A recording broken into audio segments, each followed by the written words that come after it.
Bab 345. Untuk apa mengotori tangan? Jerry yang sudah lama menyadari mobil ini, hanya saja tidak menghiraukannya. Namun yang tidak disangka adalah dia semakin lama semakin keterlaluan, bahkan beberapa kali sengaja menabrak. Kriit. Jerry yang tiba-tiba mengerem, ban bergesekan dengan aspal, mengeluarkan suara yang memekakkan telinga.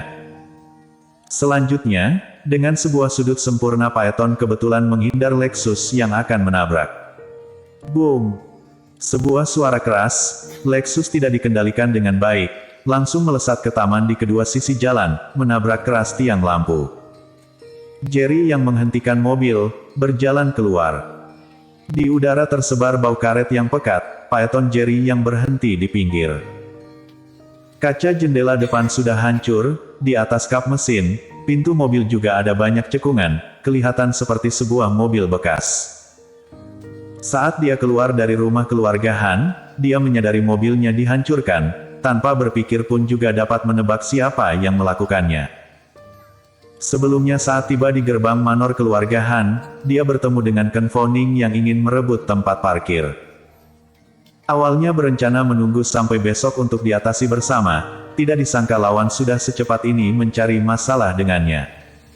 Sialan, seorang pria matrilokal juga berani mencelakaiku.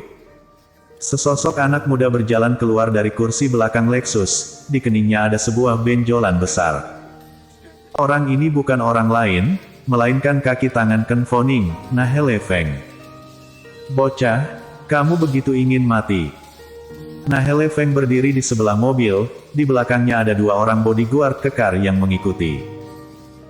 Bibir Jerry yang membentuk senyum mengejek, berkata dengan ekspresi mencibir, yang ingin mati seharusnya adalah kamu bukan. Sebelumnya di pesta ulang tahun Vivi Han, Nahele Feng berlagak seperti seekor anjing yang baik, tidak hentinya membantu Ken Foning menargetkannya. Sekarang datang kembali, bila bukan mencari mati maka apa? Bocah, kamu sudah diambang kematian, masih berani searogan ini, sungguh seekor babi yang bodoh. Kata Nahele Feng dengan sengit. Sebelumnya saat berpisah dengan Ken Foning khusus berpesan kepadanya untuk menghilangkan Jerry yang, dia tentu saja tidak akan melewatkan kesempatan baik merubah takdirnya ini.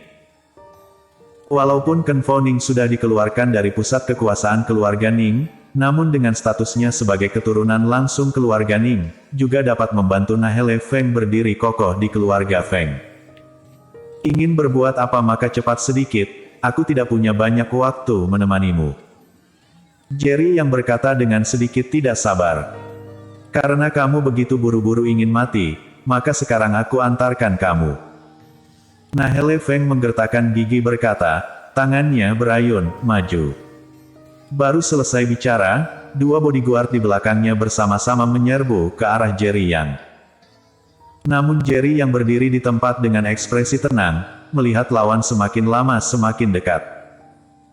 Melihat pemandangan ini, wajah Nahele Feng penuh dengan ekspresi arogan, tidak tahan tertawa terbahak-bahak, sampah adalah sampah, melihat kehebatan master keluarga Fengku, ketakutan hingga tidak berani bergerak. Saat bicara, dia sudah menelepon Ken Foning, sambil tertawa terbahak-bahak berkata, Tuan Muda Ning, aku beritahu sebuah kabar baik, bocah itu, orangku sudah. Boom, boom. Ucapan Nahele Feng belum selesai, suaranya terhenti. Karena dua bodyguardnya saat ini melayang ditendang oleh Jerry yang ke bawah kakinya seperti bola kulit. Hidung dua bodyguard saat ini mengeluarkan darah segar, berbaring di atas tanah tidak bergerak, tidak tahu hidup atau mati. Yang sungguh membuatnya terkejut adalah, Jerry yang berjarak 10 meter darinya, yaitu juga master keluarga Feng yang dia banggakan dalam sekejap melayang belasan meter ditendang Jerry Yang. Nahele Feng, kamu lanjutkan bicara. Bocah itu, apakah sudah dibunuh oleh orangmu? Suara Ken Foning sedikit bersemangat. Di awal, dia mengejar Vivi Han juga keinginan keluarganya, namun tidak peduli seberapa keras usahanya, Vivi Han tidak menghiraukannya. Akhirnya, dia tidak tahan, demi mengukuhkan posisinya di keluarga Ning, dia menggunakan sedikit cara, berencana memiliki Vivi Han dengan paksa. Namun ketahuan oleh Master yang ditempatkan Alfredo Han di sisi Vivi Han untuk diam-diam melindunginya, baru menghindari terjadinya tragedi ini. Karena hal ini, keluarga Han dan keluarga Ning hampir saja bertengkar.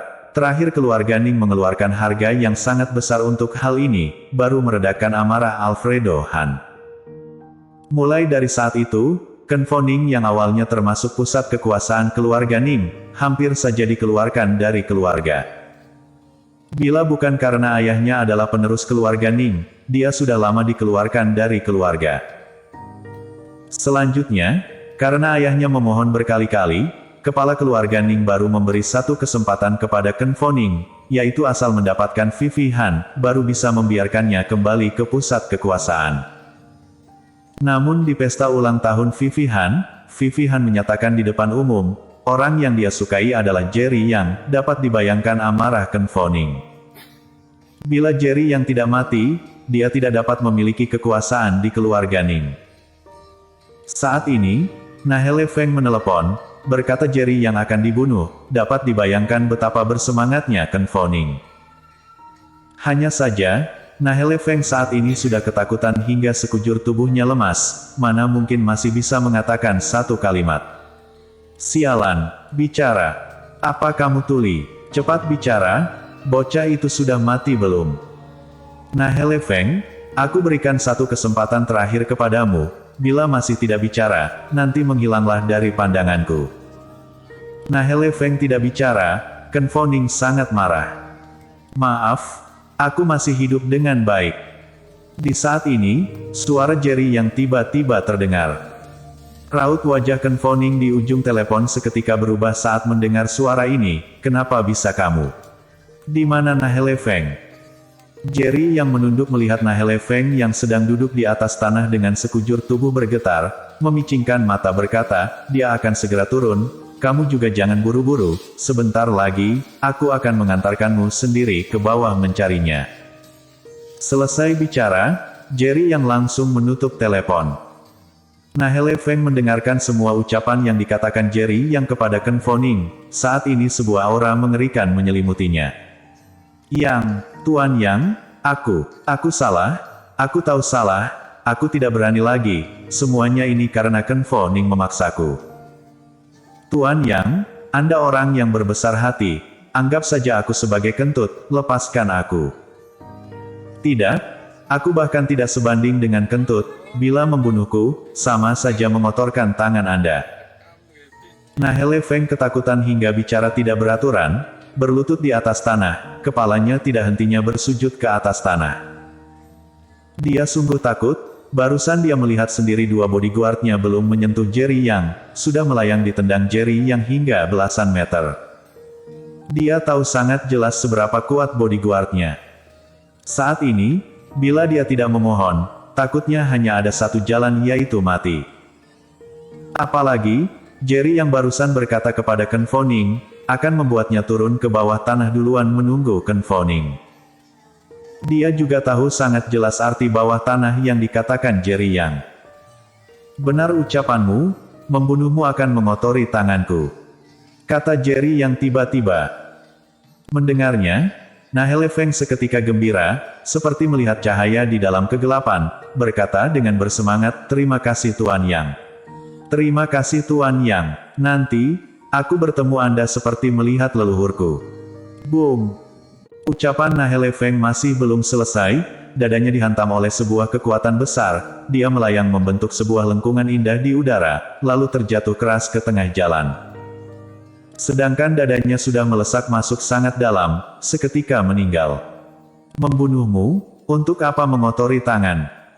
Ekspresi Jerry yang acuh, berbalik naik ke dalam mobil, meninggalkan tempat ini. Bersambung.